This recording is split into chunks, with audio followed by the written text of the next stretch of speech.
Hello my dear student, स्वागत है आप सभी का आपका अपना यूट्यूब चैनल मां शारदे टीचिंग सेंटर में। क्या आप क्लास ट्वेल्थ क्या आप क्लास ट्वेल्थ बिहार बोर्ड का स्टूडेंट हैं?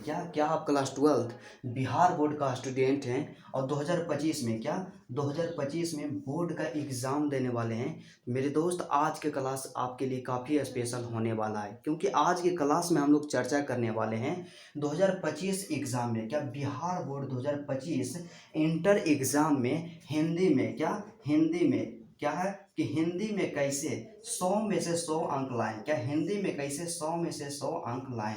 आप में से कई ऐसे स्टूडेंट होंगे जो सोच रहे होंगे कि हिंदी को इतना पढ़ना क्या ज़रूरी है, हिंदी तो आसान सब्जेक्ट है, इसमें ऐसे भी एग्ज़ाम से 2-3 महीना पहले पढ़ेंगे तो एग्ज़ाम में एक बेहतर अंक जरूर आ जाएगा। और यह सबसे बड़ा मिस्टेक है और अक्सर स्टूडेंट यह गलती करते हैं कि हिंदी को इग्नोर करते चल जाते हैं। लेकिन क्या है कि हिंदी तो एक आसान सब्जेक्ट है, लेकिन आप जब इसको शुरू से नहीं पढ़ते हैं और एग्ज़ाम में 2 से 3 महीना बचता है तो आपके लिए एक बहुत ही डिफ़िकल्ट सब्जेक्ट बन जाता है। तो चलिए आज की क्लास में हम लोग देखेंगे कि कैसे अभी से ही हिंदी की तैयारी करें और हिंदी में 100 में से 100 अंक कैसे लाएं। तो चलिए, यदि आप मेरे चैनल पे नए हैं तो चैनल को ज़रूर सब्सक्राइब कर लीजिएगा। तो चलिए आज का क्लास बिना टाइम का इन्वेस्ट किए हुए मेरे दोस्त स्टार्ट करते हैं। तो हिंदी के बारे में बात किया जाए तो मेरे दोस्त, हिंदी जो होता है हमारे एग्जाम में 100 अंक का पूछा जाता है। 100 अंक का पूछा जाता है, क्योंकि हर सब्जेक्ट की तरह जिस तरह फिजिक्स 100 अंक का होता है, केमिस्ट्री 100 अंक का होता है, मैथ 100 अंक का होता है, सभी सब्जेक्ट की तरह हिंदी भी क्या होता है 100 अंक का पूछा जाता है। लेकिन क्या इसमें जो होता है 100 अंक में हमारे एग्जाम में 2 तरह का प्रश्न पूछा जाता है। पहला जो होता है ऑब्जेक्टिव और दूसरा क्या होता है सब्जेक्टिव। ऑब्जेक्टिव 50 अंक का पूछा जाता है। 50 अंक का ऑब्जेक्टिव प्रश्न पूछा जाता है और 50 अंक का सब्जेक्टिव 50 अंक का सब्जेक्टिव पूछा जाता है। मतलब सीधा सा यहाँ समझा जाए कि ऑब्जेक्टिव और सब्जेक्टिव दोनों का वेटेज इक्वल है। मतलब क्या है 50-50 पूछा जाता है। 50-50 पूछा जाता है, मतलब 50 अंक ऑब्जेक्टिव से पूछा जाता है और 50 अंक सब्जेक्टिव से पूछा जाता है। तो चलिए हम लोग एक एक करके देखेंगे कि ऑब्जेक्टिव में हमें क्या पढ़ना है और किस तरह से पढ़ना है, और उसके बाद देखेंगे कि सब्जेक्टिव में जो है क्या पढ़ना है, किस तरह से हमें पढ़ना है और किस किस टॉपिक पे हमें विशेष फोकस करना है। तो चलिए देखते हैं। ऑब्जेक्टिव में हम लोग जानते हैं कि ऑब्जेक्टिव टोटल 50 अंक का पूछा जाता है। 50 अंक का ऑब्जेक्टिव पूछा जाता है। तो ऑब्जेक्टिव में क्या होता है, 2 भाग से ऑब्जेक्टिव प्रश्न पूछा जाता है। पहला जो होता है हिंदी व्याकरण। पहला होता है हिंदी व्याकरण ऑब्जेक्टिव में, और दूसरा क्या होता है हिंदी पाठ्य पुस्तक। हिंदी पाठ्य पुस्तक, जो आपका हिंदी पाठ्य पुस्तक होता है दिगंत, और उसके साथ ही साथ एक पुस्तक और आता है प्रतिपूर्ति जिसका नाम होता है। दोनों से प्रश्न पूछा जाता है, लेकिन मूल रूप से देखा जाए तो आपके पाठ्य पुस्तक में दिगंत आता है। आपके पाठ्य पुस्तक में दिगंत आता है, जिसमें दिगंत जो कि क्या है 2 भाग में बटा रहता है। जो कि 2 भागों में बटा हुआ रहता है। पहला क्या रहता है गद्य खंड। पहला रहता है गद्य खंड और दूसरा रहता है काव्य खंड। पहला रहता है गद्य खंड और दूसरा रहता है काव्य खंड। और गद्य खंड में आपको टोटल 13 चैप्टर पढ़ना है। टोटल 13 चैप्टर पढ़ना है। और काव्य खंड में आपको टोटल 12 चैप्टर पढ़ना है। कितना चैप्टर पढ़ना है? 12 चैप्टर पढ़ना है। इसी से ऑब्जेक्टिव प्रश्न पूछा जाता है आपके पाठ्य पुस्तक से। ठीक है। उसके बाद यदि बात किया जाए हिंदी व्याकरण में, तो हिंदी व्याकरण में जो ऑब्जेक्टिव प्रश्न पूछा जाता है, सबसे पहला क्या है संज्ञा और सर्वनाम। संज्ञा और सर्वनाम, क्योंकि क्या है कि एक प्रश्न हर साल संज्ञा से रहता है, एक प्रश्न हर साल सर्वनाम से रहता है। इस तरह से प्रश्न पूछा जाता है। उसके बाद विशेषण से पूछा जाता है, क्रिया से पूछा जाता है, वचन से पूछा जाता है, समास से पूछा जाता है। समास मोस्ट इम्पोर्टेंट है, क्योंकि समास से प्रत्येक साल 5 से 6 प्रश्न जरूर पूछा जाता है। उसके बाद क्या है उपसर्ग और प्रत्यय। उपसर्ग और प्रत्यय से पूछा जाता है। उसके बाद लिंग से पूछा जाता है। लिंग से पूछा जाता है। और इसके साथ ही साथ अनेक शब्दों के लिए एक शब्द मुहावरा से पूछा जाता है, उल्टा शब्द पूछा जाता है, पर्यायवाची शब्द पूछा जाता है। अब बात आता है कि कई स्टूडेंट इसमें कंफ्यूज होंगे और देख करके थोड़ा सा परेशान हो गए होंगे कि इतना टॉपिक को कवर कर पाना क्या आसान है? आसान है, क्योंकि आप क्या है कि बचपन से हिंदी व्याकरण पढ़ते आए हैं, 8 क्लास में, 7 क्लास में, 9 क्लास में, तो आपको थोड़ा सा क्या माइंड में ज़रूर होगा।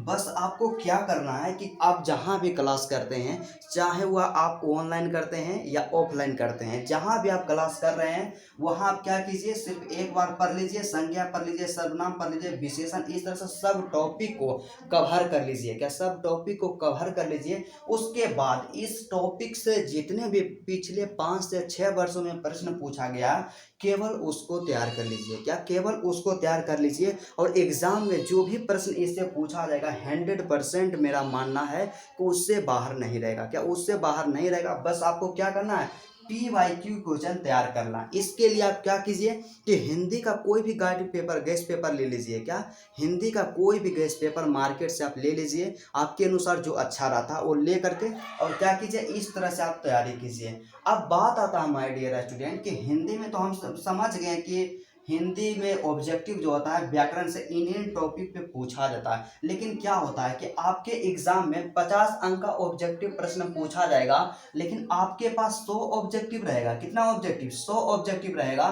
और 100 में से 50 बनाना है। कितना बनाना है, 100 में से 50 बनाना है। इसी तरह से आपको क्या देगा आपके पास कि हिंदी व्याकरण रहेगा ना, तो हिंदी व्याकरण से 60 वो ऑब्जेक्टिव रहेगा। कितना ऑब्जेक्टिव रहेगा, 60 ऑब्जेक्टिव रहेगा।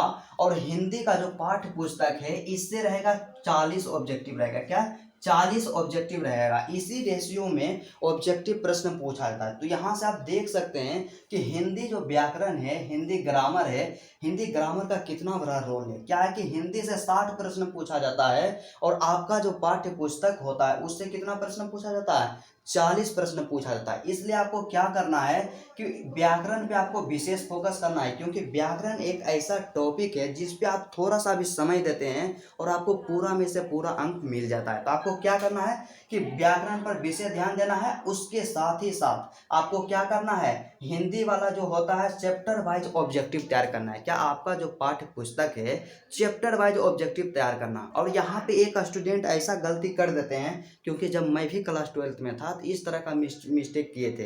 क्या किए थे कि जब हिंदी पढ़ना स्टार्ट किए थे ना, तो हम लोग जानते हैं कि 2 बराबर भाग में बटा हुआ है। पहला जो है गद्य खंड, और दूसरा क्या है, काव्य खंड है। ठीक है, काव्य खंड। अब हम क्या किए थे कि गद्य खंड का एक चैप्टर उठाए, बातचीत, और पढ़ना स्टार्ट किए। तो गद्य खंड का 13 चैप्टर जो है पूरा का पूरा समाप्त कर दिए।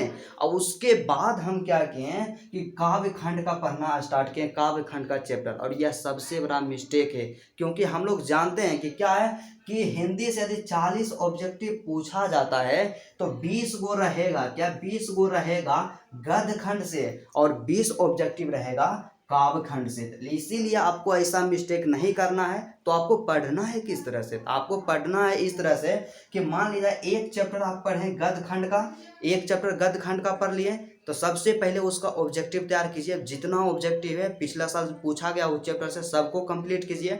उसके बाद उसका सब्जेक्टिव क्वेश्चन कंप्लीट कीजिए, और जो पूछा गया इस तरह से कंप्लीट कीजिए। तो एक चैप्टर पढ़ लिए गद्य खंड से, और फिर एक चैप्टर पढ़िए आप काव्य खंड से। ठीक है, फिर दोनों से एक एक चैप्टर पढ़ लें, फिर दूसरा चैप्टर स्टार्ट कीजिए गद्य खंड से, फिर खत्म हो गया तो फिर अगला चैप्टर स्टार्ट कीजिए काव्य खंड से। मतलब क्या है कि एक चैप्टर गद्य खंड से पढ़ना है और एक चैप्टर काव्य खंड से पढ़ना है। इसी तरह से अपना तैयारी करना है। ठीक है, तो हम लोग तो देख लिए हैं कि ऑब्जेक्टिव को किस तरह से पढ़ना है, ऑब्जेक्टिव में क्या क्या प्रश्न पूछा जाता है। अब हम लोग देखेंगे कि सब्जेक्टिव, क्या सब्जेक्टिव के बारे में देखेंगे कि सब्जेक्टिव में हमें क्या पढ़ना है, एग्जाम में किस तरह का प्रश्न पूछा जाता है, किस टॉपिक से कितना अंक का प्रश्न पूछा जाता है। और इसके साथ ही साथ हम लोग देखेंगे कि ऑब्जेक्टिव में, सब्जेक्टिव में कैसे 50 में से 50 अंक लाएं। क्या मतलब सब्जेक्टिव को स्ट्रॉन्ग करने का जो तरीका है क्या है। तो जिस तरह से क्या होता था कि ऑब्जेक्टिव 50 अंक का पूछा जाता है, आपको ऑलरेडी बता दिए हैं कि सब्जेक्टिव भी 50 अंक का पूछा जाता है। इसमें भी 2 भाग है। क्या, इसमें भी 2 भाग से प्रश्न पूछा जाता है। पहला क्या है, हिंदी व्याकरण, क्या पहला जो है हिंदी व्याकरण और दूसरा क्या है हिंदी पाठ्य पुस्तक, मतलब आपका जो बुक है उससे प्रश्न पूछा जाता है। तो हिंदी व्याकरण के बारे में बात किया जाए तो हिंदी व्याकरण में जो प्रश्न पूछा जाता है सब्जेक्टिव में, पहला क्या है निबंध, क्या निबंध पूछा जाता है जो कि मोस्ट इंपोर्टेंट है। निबंध टोटल 8 अंक का पूछा जाता है। कितना अंक का? 8 अंक का निबंध पूछा जाता है। उसके बाद आवेदन पत्र पूछा जाता है। क्या आवेदन पत्र पूछा जाता है? आवेदन पत्र जो है 5 अंक का पूछा जाता है। क्या 5 अंक का आवेदन पत्र पूछा जाता है। और संक्षेपण पूछा जाता है जो कि 4 अंक का होता है। क्या 4 अंक का संक्षेपण पूछा जाता है। टोटल इसको ऐड करें तो टोटल जो होता है 17 अंक। क्या 17 अंक का हिंदी व्याकरण में सब्जेक्टिव से प्रश्न पूछा जाता है। तो अक्सर स्टूडेंट देखिए यहाँ गलती क्या करते हैं कि पढ़ने से पहले क्या कर देते हैं कि मान लिया जाए कि निबंध है, आवेदन पत्र है और संक्षेपण है, इसको जब एग्जाम में 2 से 3 महीना बचता है तब पढ़ना स्टार्ट करते हैं। लेकिन यह सबसे बड़ा मिस्टेक है, ऐसा आपको नहीं करना है। क्योंकि निबंध एक ऐसा टॉपिक है, निबंध जो हो गया, आवेदन पत्र हो गया और संक्षेपण हो गया, ये सब ऐसा टॉपिक है, इसको यदि अभी से आप तैयार कर लेते हैं तो फिक्स रहता है कि एग्जाम में वही आएगा। तो आपको क्या करना है कि निबंध में केवल 5 से 6 निबंध, क्या 5 से 6 निबंध आपको तैयार करना है जो कि पिछला साल पूछा गया है। आपको 5 से 6 निबंध अभी तैयार कर लेना है। मतलब क्या करना है कि महीना में कम से कम 1 निबंध तैयार करना है। और उसी तरह से आवेदन पत्र क्या है, आवेदन पत्र में तो फिक्स रहता है, या तो आपको आएगा प्रधानाध्यापक के पास, या तो आएगा आपके माता जी के पास या पिताजी के पास, या दूसरा जो आएगा पत्र लिखने के लिए कि अपने मित्र के पास एक पत्र लिखें, इस तरह से आएगा। मतलब तीन को आपको तैयार कर लेना है। पहला करना प्रधानाध्यापक के पास, दूसरा जो तैयार करना है माता जी के पास, और तीसरा क्या तैयार करना है अपने मित्र के पास। इस तरह से आपको तैयार कर लेना है। उससे बाहर एग्जाम में नहीं पूछा गया था और ना ही पूछा जाएगा कभी। ठीक है। उसके बाद फिर क्या है कि संक्षेपण, संक्षेपण करने के लिए आपको सीख लेना है कि संक्षेपण किस तरह से किया जाता है। अब हम लोग देख लिए हैं क्या किए हैं कि सब्जेक्टिव में हिंदी व्याकरण के लिए हमें क्या पढ़ना है और किस तरह से पढ़ना है, और इस सब को क्या क्या है कि किस तरह से स्ट्रॉन्ग करना है। उसके बाद हम लोग अब देखेंगे कि सब्जेक्टिव में हिंदी जो पुस्तक होता है उसमें सबसे पहले क्या पूछा जाता है, तो व्याख्या पूछा जाता है। क्या सप्रसंग व्याख्या कीजिए पूछा जाएगा। और इसमें क्या है कि 2 प्रश्न पूछा जाता है। क्या 2 को व्याख्या करेल आएगा, एक वो रहेगा काव्य खंड से और एक रहेगा गद्य खंड से, और दोनों क्या रहता है 4-4 अंक का होता है। तो 4 गुने 2 कीजिएगा तो व्याख्या जो है 8 अंक का पूछा जाता है। क्या 8 अंक का व्याख्या पूछा जाता है। उसके बाद 2 अंकीय प्रश्न, मतलब लघुत्तरीय प्रश्न जो पूछा जाता है, टोटल 5 प्रश्न पूछा जाता है। क्या 5 प्रश्न पूछा जाता है। ऑप्शन आपके पास डबल रहेगा, 5 पूछेगा ने तो 10 ऑप्शन रहेगा। तो क्या करना है 10 में से 5 आपको बनाना है।